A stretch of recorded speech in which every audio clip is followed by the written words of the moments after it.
ও কাকা, এই কি দারে?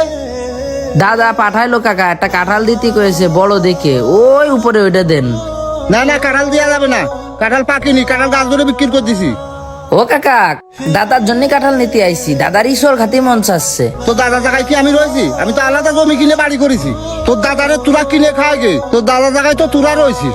ও কাকা, আমাদের ভিটোয় তো কাঁঠাল গাছ নেই, তাই দাদা কইলো যে তোর কালাম কাকার কাছে যায় দেখগে যে কাঁঠাল ধরেছে তোর কাকাকের কাছে অনেক, একটা নিয়ে আয় গে, তাই আইছি। দেওয়া যাবে না, আমার ছেলে শ্বশুর বাড়িতে একটা কাঁঠাল দিতে পারলাম না। আমার ছেলে আজকে যাবে শ্বশুর বাড়ি, কাঁঠাল তো পাইতেছেই না।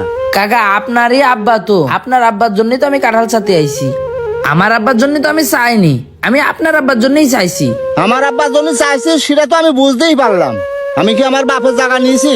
সবই তো তোর বাপ চাচাকে দিয়ে ছুয়াইছি। আমি আলাদা জায়গা কিনেছি, সেই জায়গায় কাঁঠাল গাছ লাগাইছি। হ্যাঁ, আর দাদা যে আপনার বিদেশ পাঠাই দিল, সেখান থেকে টাকা ইনকাম করে আইনেই তো বাড়ি জমি কিনেছেন, বাড়িও করেছেন, কাঁঠাল গাছ লাগাইছেন। তা দাদা কি আপনার জন্য কিছুই করিনি? করিয়েছে, তার থেকে বেশি দিছি তোর বাপের আর তোর দাদারে। ওই টাকা আমি খাইনি। ও কাকা, দাদার পরে আপনার এত রাগ কেন? দাদা তো আপনার কোনোভাবেই ঠকায়নি। আপনি তো খালি কয়টা টাকা পয়সা হয়েছে আর রাগ করে গ্যাঞ্জাম করে দূরে এসে বাড়ি করেছেন। জানা মতে দাদা তো আপনার ঠকায়নি। এই ঠকাইস কি না ঠকাইস তুই জানিস? তোর বয়স কয়দিন রে? মাঠের জমিগুলো বিক্রি করেছে, ধারেতে বাঁশ কাটে এনে বাড়ি এনে বাঁধতেছে, আর আমি একটা ঘরে খুঁটি লাগাবো, বাঁশ কাটতে গেলে আমার সাথে ঝগড়া লাগাইতো। তাহলে তোর ওই দাদারে কাঁঠাল দেবো কেন আমি? যা আমার সামনেতে চলে যা। আপনার বাঁশ কাটতে গেলে বাধা দিত তো মাইজে চাচা, মাইজে চাচার সাথে তো আমাদের আব্বার কোনো সম্পর্ক নেই। ছিল কি না ছিল তাও আমার অত দেখার দরকার নেই। আমি একটা ঘরে খুঁটি লাগাবো, একটা বাঁশ কাটবো, তাই যে একটা বাঁশ কাটেছি বলে আমার সে বাড়ুতে এসে মাতৃ হয়েছে। কোমরাগে কি আমি বাড়িতে চলে আসি? সেই গ্যাঞ্জাম করেছে তো মাইজে কাকা আপনার সাথে, মাইজে কাকা আর আপনি তো গ্যাঞ্জাম বাজান সব। আমার আব্বা দাদার তো কোনো দোষই নেই। দোষ নেই? ওই সময় তো তারা কেউ প্রতিবাদ করেনি। দাদার জন্য কাকা এই কাঁঠালটা দেন। এই তোরে কইছি এই জায়গাতে যা, নাহলে কিন্তু কান মুখ চড়াই একবার বিলা করে দিবানে। ভাই রয়েছে কাঁঠাল নিতে এসে।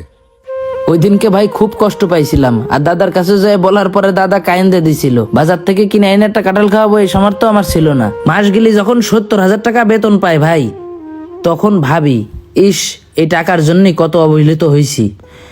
দাদা বাইসে ছিল, দাদার একটু মিষ্টি খাওয়াতে পারিনি, একটু ফল খাওয়াতে পারিনি। চাচাগের জাগের সামর্থ্য ছিল, তারাও খাওয়ায়নি। আজকে দাদা নেই, টাকা আছে, কিন্তু দাদার স্বপ্নটা পূরণ করতে পারতেছি না, কারণ দাদা তো দুনিয়ার থেকেই চলে গেছে।